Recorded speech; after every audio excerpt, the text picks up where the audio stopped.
Bueno, buenos días a los que acaban de ingresar. Como les venía comentando a los chicos recién, esta ya es nuestra última clase. Ahora vamos a ver lo que viene a ser patología linfática y algunos fenómenos vasculares. Y nos quedaría ya para la semana siguiente el cuarto examen parcial, que es toda la parte cardiovascular. Bueno, si van ingresando, se van adhiriendo a la clase.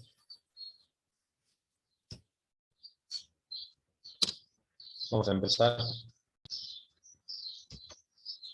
Ya saben, alguna duda me van deteniendo y vamos sacando en el momento lo que ustedes precisen. Bueno, esto es algo que ustedes, sobre todo los que se dediquen a hacer consultorio, seguramente van a tener que atender a pacientes con trastornos linfáticos de diferentes tipos o diferente naturaleza.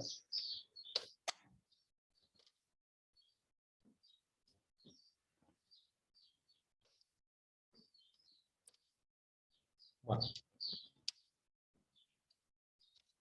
ustedes van a ubicarse cuando nosotros estudiamos esto, lo que son los trastornos linfáticos, que las causas pueden ser debidas a obstrucciones, ¿sí? Que suelen ser las causas que más frecuentemente vamos a ver en nuestro medio, aquí en nuestra provincia, en nuestro país, que se va a dar porque va a haber algún proceso que va a obstruir justamente los conductos linfáticos. Y eso obviamente va a generar la éstasis de la linfa, produciendo el linfedema. Dentro de las causas de las obstrucciones, es muy frecuente que nosotros veamos a pacientes que han tenido algún proceso quirúrgico o han sufrido radioterapia por alguna patología cancerosa. Y acá vamos a ver que por obstrucción se puede llegar a dar el contexto de las famosas filariasis. Ya vamos a tener un apartado para charlar brevemente de esto. Y es rara vez que se pueda llegar a producir secundaria a alguna enfermedad congénita.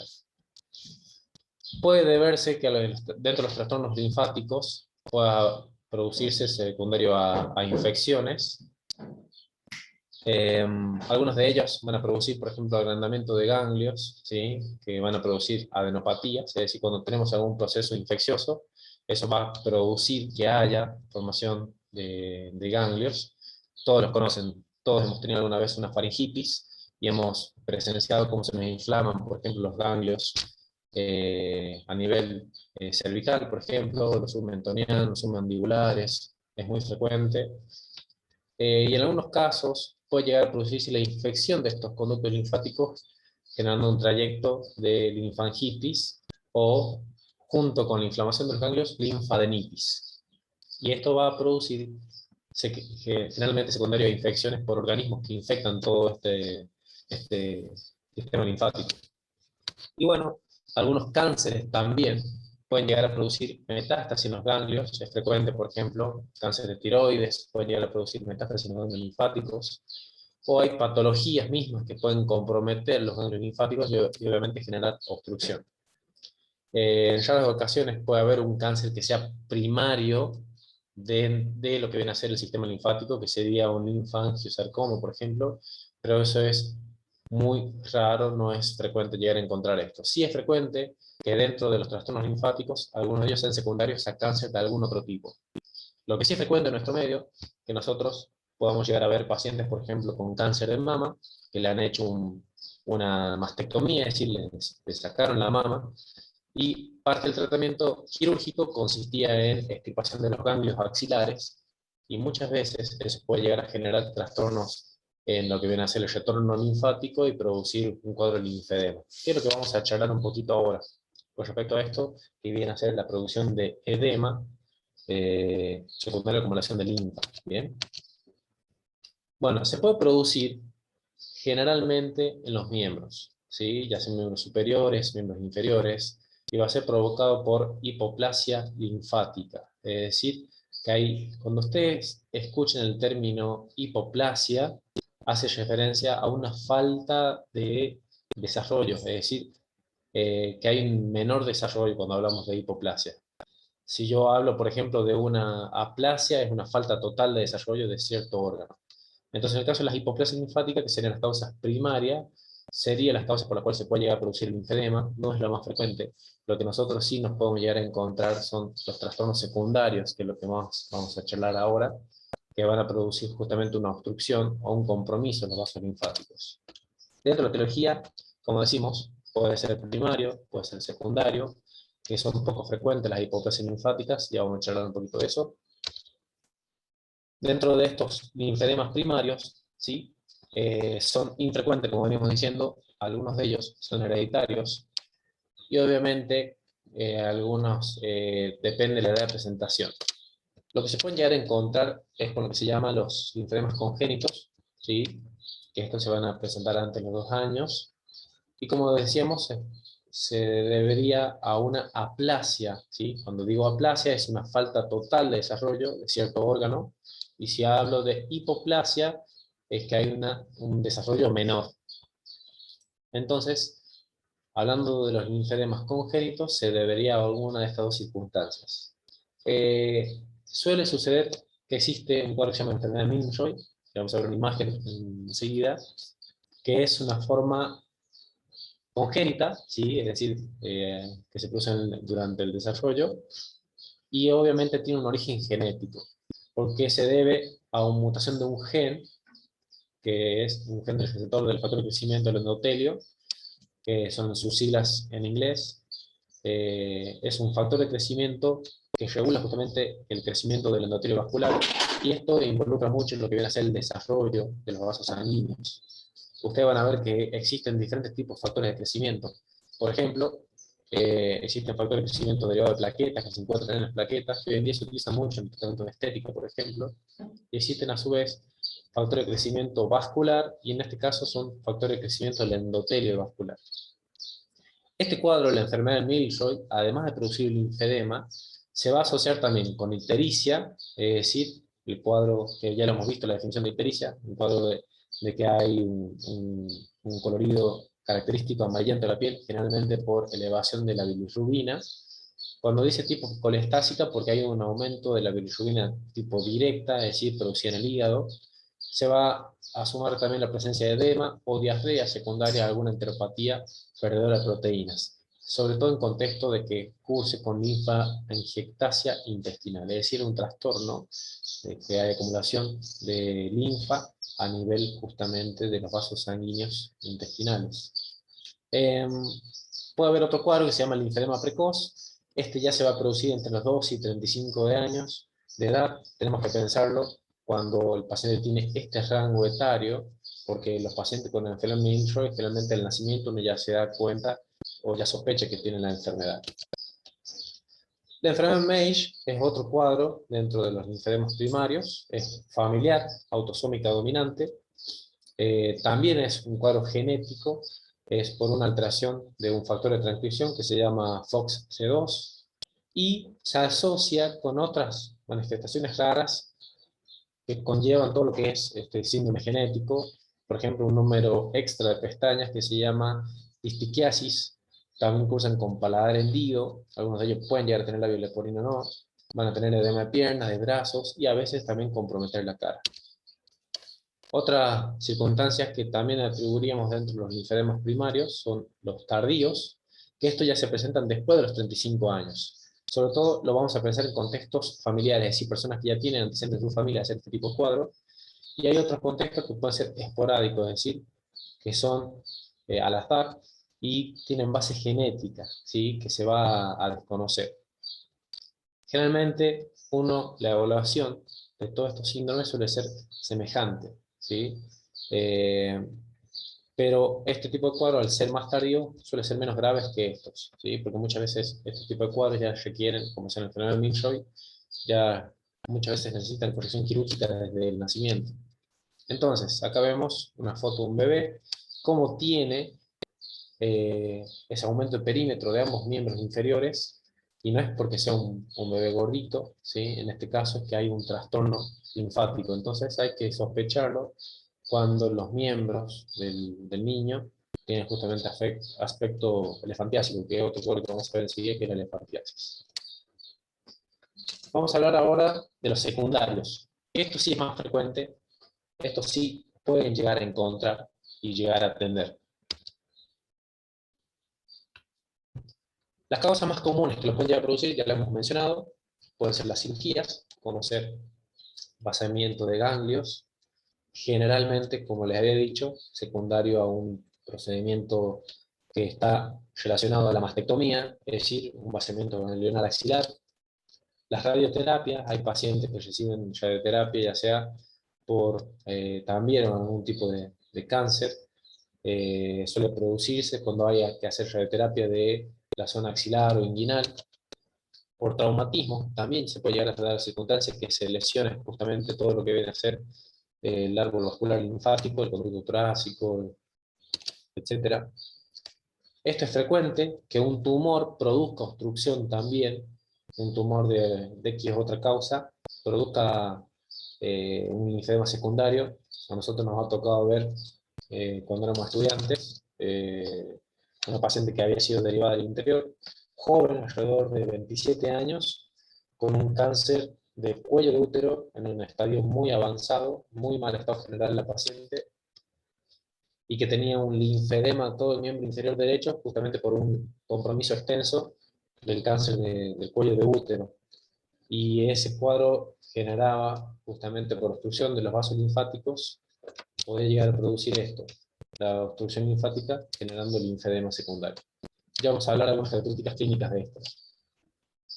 Esto es frecuente, sobre todo bueno, en países en vía de desarrollo. Bueno, la Argentina no está exenta del término país en vía de desarrollo, pero la filariasis puede llegar a producirse, son parásitos, ya vamos a explicar un poquito enseguida, pero son parásitos que van a generar obstrucción, porque el estadio adulto de las larvas, de las filarias, generalmente se aloja en los vasos linfáticos y dan los cuadros de fantiasis que muchos de ustedes deben conocer.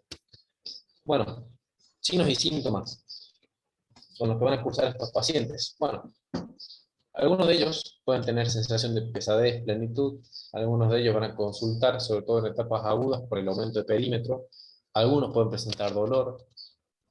Lo que nosotros vamos a observar es que el paciente va a presentar el edema de los tejidos blandos y va a tener tres estadios, ¿sí? Hay un estadio 1 que aquí, esto vamos a prestar atención porque esto es difícil que usted se encuentre un estadio 1 de linfedema. ¿Por qué? Porque el linfedema generalmente no deja fobia, ¿sí? A menos que lo encontremos en esta etapa, ¿sí? En un estadio 1 en el cual aquí el edema va a dejar fobia, ¿sí? Al realizar la maniobra. Acuérdense que el signo de la fobia o del Godet, ¿sí? Eso se tienen que acordar, que no se acordaban en el práctico. ¿Vale?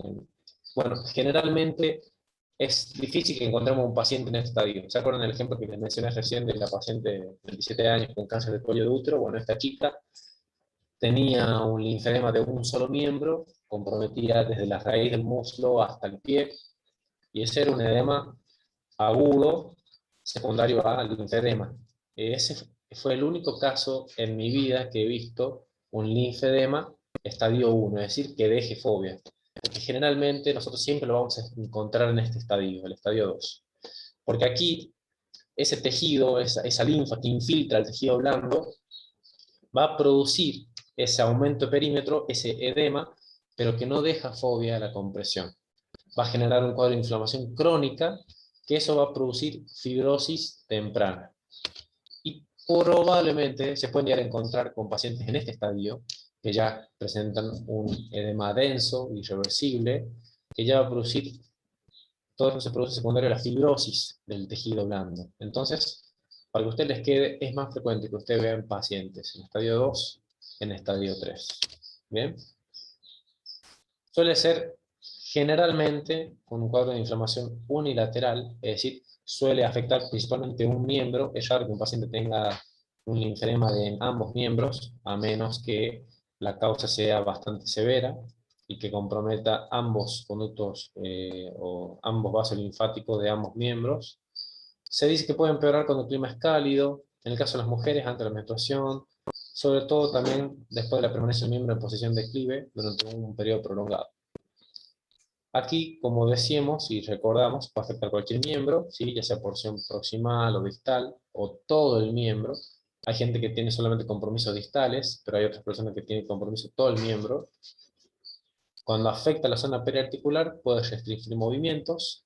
Y obviamente genera un cuadro de discapacidad, genera también un cuadro de alteración emocional, justamente por el cambio de aspecto que le puede producir a la persona, sobre todo cuando el linfedema es secundario a un tratamiento.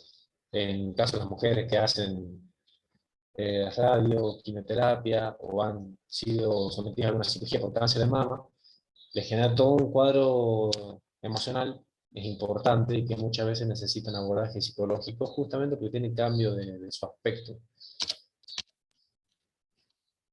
Es frecuente, sobre todo cuando llegan a estadio 3, que los pacientes hagan cambios cutáneos, es decir, van a observarse en ellos hiperkeratosis, hiperpigmentación, la piel tiene un aspecto de tipo paquidermoide, que significa, ¿qué son los paquidermos? Los paquidermos son los elefantes, por ejemplo, y de ahí viene el término elefantiasis, porque justamente la piel adopta esas características hiperqueratóxicas, hiperpigmentadas. Y lamentablemente predispone también a cuadros de infecciones por hongos, ¿sí? Puede llegar a producirse la situación que se afecte la piel, la interior de la piel, en algunos casos predispone a infecciones micóticas o bacterianas también. Eh, Como decimos, acá en algunas ocasiones, como lo que estábamos mencionando recién, a veces la hiperkeratosis grave ya adquiere ese aspecto de piel de elefante. Cuando hablamos del miembro que tiene aumento de perímetro, eso sería un cuadro elefantiásico, pero cuando hablamos de las características de la piel, decimos que está de un aspecto paquidermoide, ¿bien? Esta manifestación suele ser más frecuentes, el cuadro de elefantiasis, con paquidermitis, etc. Es más frecuente en los pacientes que hacen linfedema por la filariasis. Y vamos a ver enseguida eso. Un ejemplo, un paciente exponiendo ambos miembros superiores, vemos como uno tiene compromiso, un aumento de perímetro de ese miembro con respecto al contralateral, cómo afecta todas las regiones distales y todo el miembro. De acuerdo al estadio es si es que va a dejar fobia. No, generalmente estos pacientes no dejan fobia. Otro ejemplo, ¿sí? Es un paciente que vemos cómo ha evolucionado. Empieza con un aumento de perímetro unilateral, posteriormente cómo puede llegar a afectar a ambos miembros. Puede hacer acumulación solamente sin alteraciones cutáneas, pero posteriormente la piel ya tiene aspectos o cambios tróficos que corresponden a lo que habíamos dicho, la hiperkeratosis, la hiperpigmentación, y eso genera el aspecto paquidermoide, configurando el resto de lo que se llama el cuadro de la elefantiasis. Bueno, diagnósticos clínicos. Uno lo ve, uno se da cuenta que el paciente tiene un linfedema, nada más que nosotros tenemos que tratar de encontrar cuál es la causa. Si nosotros supiéramos que el paciente está en tratamiento, por ejemplo, por un cáncer de mama o en algún tumor, por ejemplo, del mediastino, algún tumor de cabeza y cuello, etc., nosotros vamos a saber allí que la causa es secundaria a obstrucción tumoral. Dentro del diagnóstico se suele utilizar las tomografías, las resonancias, si no se llega a confirmar la causa. Los primarios obviamente son evidentes porque son al inicio, en el nacimiento, y el secundario, nosotros tenemos que hacer el examen físico y obviamente lo vamos a sospechar de acuerdo a cuál sea la causa por la cual se produce. Es decir, si ya conocemos la causa, lo más probable es que el paciente desarrolle un linfedema secundario a esa causa que ya se pueda conocer. Si no, se pueden llegar a realizar algunas otras pruebas para tratar de confirmar. Generalmente las pruebas, como hemos mencionado, son la tomografía y la resonancia para tratar de detectar el sitio de la obstrucción. Y en algunos casos se puede llegar a hacer gammagrafía, que podría llegar a identificar, por ejemplo, si tenemos alguna hipoplasia linfática o disminución de la velocidad del flujo.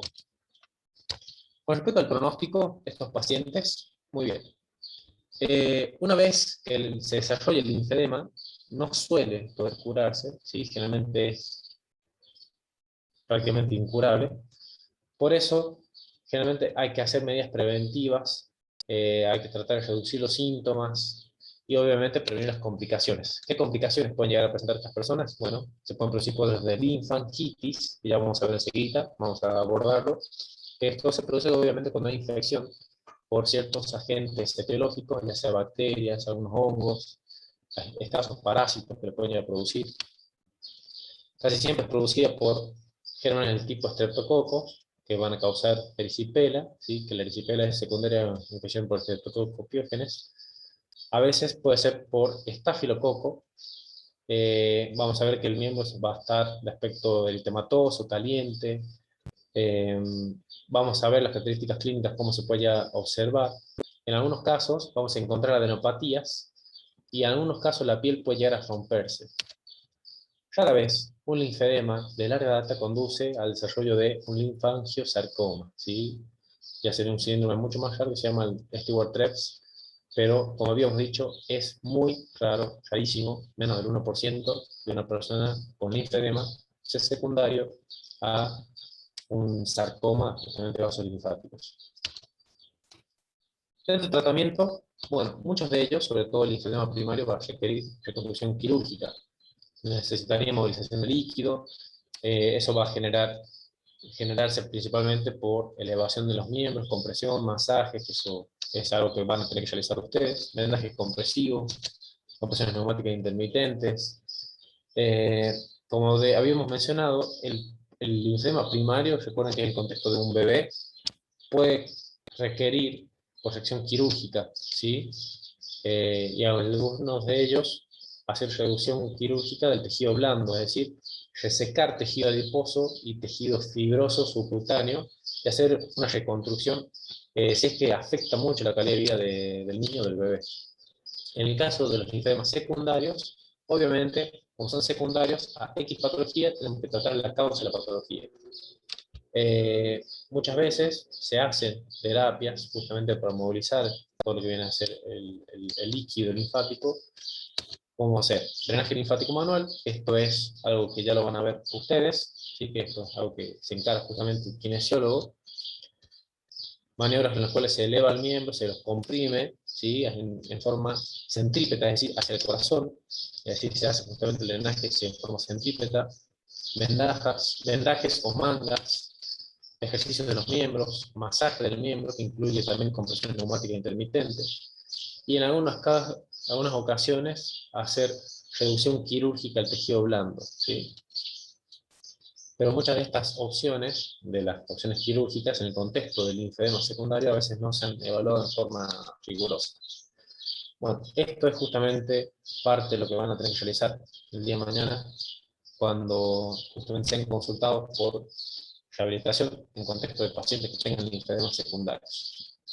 Vamos a hablar dos palabritas de esto, de esta parasitosis, que son la filariasis.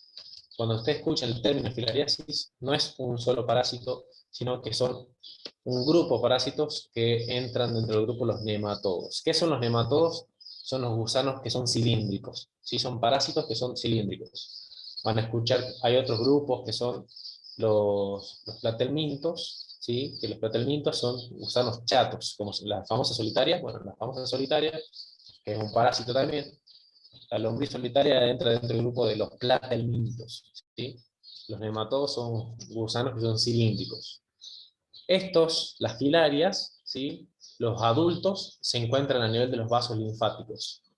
Se puede encontrar también en el tejido subcutáneo, en algunas cavidades o en los tejidos periviscerales. Hay estadios prelarvarios, que son las microfilarias, que se encuentran circulando en la sangre, ¿sí? O alrededor de los adultos, porque muchas veces son crías, ¿sí? Justamente de los gusanos o de los parásitos adultos. Es transmitida por dípteros, es decir, que son generalmente mosquitos, algunos de ellos. Y vamos a ver que hay diferentes grupos. Por eso cuando hablamos de filariasis, no es una sola enfermedad, sino que es un grupo de parásitos que entran dentro de este género y esta especie. Manzonella sardi, que este Manzonella viene justamente porque el término ha sido encontrado a nivel en el Amazonas, por eso acá en Sudamérica esta es la que más frecuentemente se puede llegar a encontrar.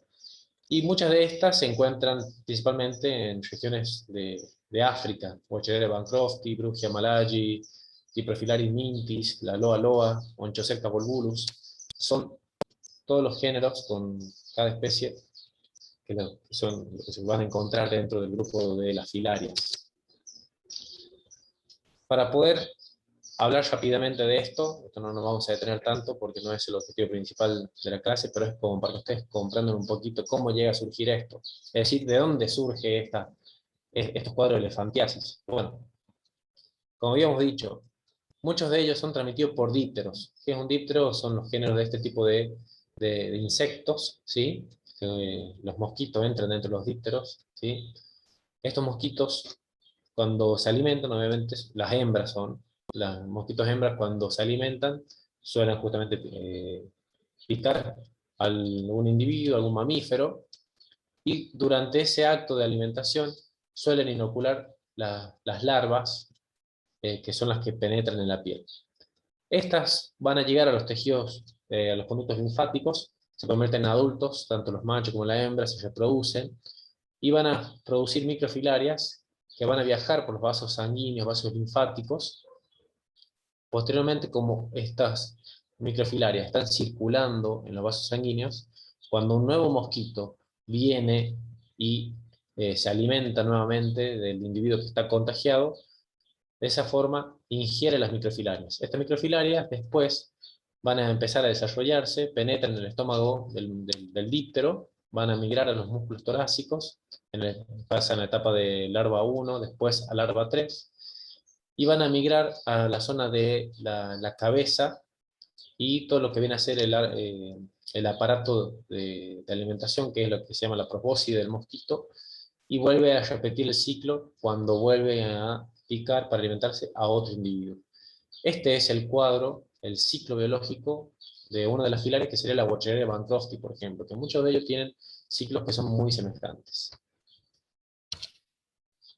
¿Qué es lo que va a producir? Bueno, esto que ya conocen, lo que se llama los cuadros de elefantiasis. Las larvas adultas, al estar obstruyendo los conductos linfáticos, generan un proceso de compresión, de obstrucción del árbol linfático, y obviamente va a generar este cuadro de aumento de perímetro, aumento de la linfa, con linfedema y posterior formación de elefantiasis. Cuando hablamos de linfangitis, se produce porque hay una infección bacteriana. Generalmente es, como habíamos dicho hace unas diapositivas atrás, es producido por esta bacteria que es el estreptococo, y va a afectar los conductos linfáticos periféricos. Entonces, principalmente la causa que va a producir la linfangitis son las infecciones por estreptococo. Las que son menos frecuentes suelen ser producidas por otras bacterias, como el estafilococo, Pasteurelas maltósida, el carbunco, el linfogranuloma venéreo, algunas rickettsias, que son bacterias intracelulares, la turalemia, y otras bacterias mucho más raras como Burkholderia, son rarísimas. Puede ser producido por algunos virus, también en los cuadros linfangitis, como ser el herpes simple, y por algunos hongos y parásitos, hongos como la nocardia, y parásitos como la leishmaniasis, que esto es más frecuente en zonas de la Mesopotamia argentina, es decir, el parásito de la leishmania es transmitido por otro tipo de mosquito. Y en algunos casos suelen ser producidos estos cuadros linfangitis también por micobacterias atípicas.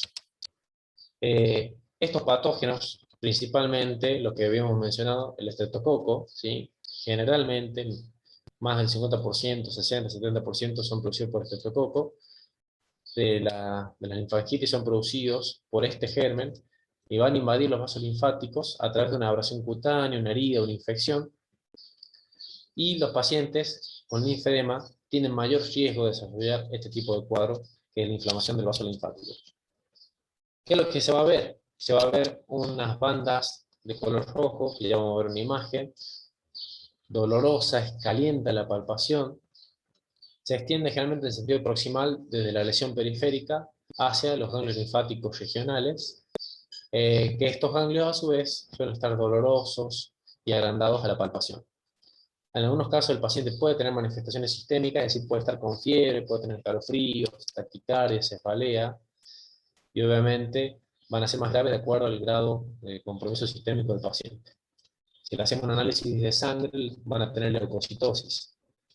Generalmente el cuadro de linfangitis es clínico, porque uno ve esto y prácticamente ya se da cuenta de que el paciente tiene justamente un cuadro de linfangitis. Es decir, es un trayecto linfático que va a estar rojo, aumentado de tamaño, aumentado de temperatura local, generalmente aumentado de sensibilidad o doloroso a la palpación.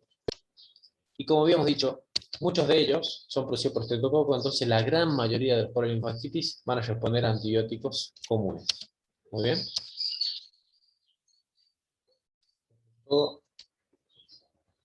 ¿Alguna consulta hasta ahí de estos temitas, de los trastornos linfáticos, antes de continuar?